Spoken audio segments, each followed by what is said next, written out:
राधे राधे मित्रों, आज हम आपके लिए यहाँ पर लेकर आए हैं अधिक मास के शुक्ल पक्ष की एकादशी यानी कि पद्मिनी एकादशी, जिसे हम कमला एकादशी भी कहते हैं, का महत्व, व्रत विधि और पारण का समय। तो चलिए शुरू करते हैं कमला एकादशी व्रत के महत्व से। पद्म पुराण के अनुसार कमला एकादशी का व्रत करने से साधक के सभी पापों का नाश होता है और सभी भोग वस्तुओं की प्राप्ति होती है। इस महान व्रत के प्रभाव से देवी लक्ष्मी की कृपा बनी रहती है और व्रती मोक्ष तथा मृत्यु के बाद वैकुंठ धाम प्राप्त करता है।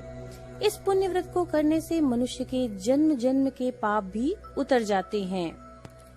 कमला एकादशी व्रत विधि।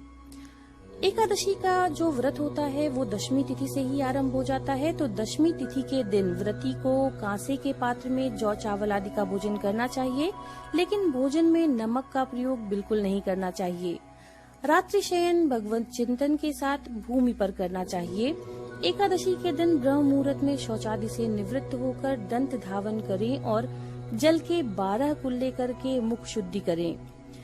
इसके पश्चात सूर्योदय से पहले किसी उत्तम तीर्थ में स्नान करने के लिए जाइए, और अगर किसी भी तीर्थ में स्नान के लिए नहीं जा सकते हैं तो किसी भी तालाब में वरुण मंत्र को जप कर स्नान कीजिए। वरुण मंत्र है ओम वम वरुणाय नमः।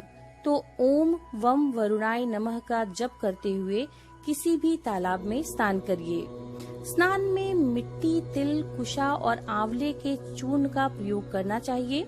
स्नान करने के पश्चात सफेद वस्त्र धारण करके भगवान विष्णु की धूप, दीप, नैवेद्य, पुष्प, केसर आदि से पूजन करना चाहिए। इसके पश्चात कथा का पाठ करना चाहिए और भक्तजनों के साथ बैठ करके पुराण की कथा पढ़े या सुने। प्रतिपहर व्यक्ति को भगवान विष्णु या महादेव का पूजन करना चाहिए, जिसमें पहले पहर में भगवान को नारियल, दूसरे में बिल्व पत्र, तीसरे में सीताफल और चौथे में सुपारी या नारंगी अर्पण करना चाहिए। ये व्रत निर्जला करना चाहिए, लेकिन अगर निर्जला रहने की शक्ति ना हो तो फलाहार से व्रत कीजिए।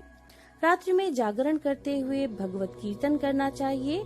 इस तरह से सूर्योदय तक जागरण करने के पश्चात स्नान करने के बाद ब्राह्मणों को भोजन करा के दान दक्षिणा देके फिर भोजन करना चाहिए, यानी कि व्रत का पारण करना चाहिए। मित्रों, पद्मिनी एकादशी, जिसे हम कमला एकादशी भी कहते हैं, ये पड़ रही है इस साल 27 सितंबर 2020 को। एकादशी तिथि शुरू हो जाएगी 26 सितंबर को शाम के 6:59 से और एकादशी तिथि समाप्त होगी 27 सितंबर को शाम के 7:46 पर। एकादशी के पारण का जो समय होगा वो होगा 28 सितंबर को सुबह के 6:21 से 8:44 का। पारण वाले दिन द्वादशी समाप्त होने का जो समय है वो है रात के 8:58 का। तो पारण के समय का जरूर ध्यान रखिए। हम आशा करते हैं ये जानकारियाँ आपके लिए उपयोगी होंगी।